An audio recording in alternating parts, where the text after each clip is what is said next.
and another story relating to community.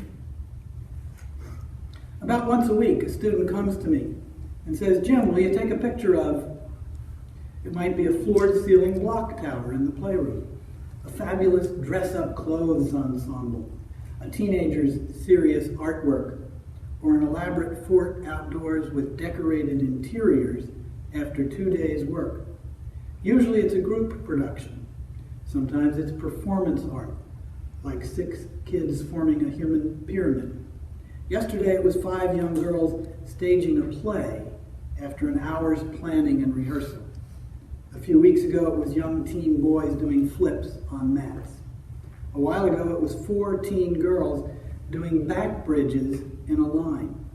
After much practice and many attempts to align and synchronize, they held their back bridges while a smaller child crawled through their human tunnel. Often I don't say a word. I just grab my camera and silently photograph the scene. My silence reflects my own aim not to break the dynamic of their group, still bristling with creative charge. Typically, the mood is joyfully serious in proportion to the magnitude of the achievement. The interesting thing is that whatever purpose is served, it's complete when the picture is captured. Afterwards, it's forgotten. They almost never come to me later asking to see the picture or what I'm going to do with it. They may later be pleased if that picture appears in a yearbook, a slideshow, or some other production, but that seems incidental. What's happening here? Why do they come get me? They aren't looking for approval or praise, which anyway would tend to shift the focus from their meaning to mine. I think if that's what I offered, they'd stop inviting me. Of course, the picture-taking ritual marks completion.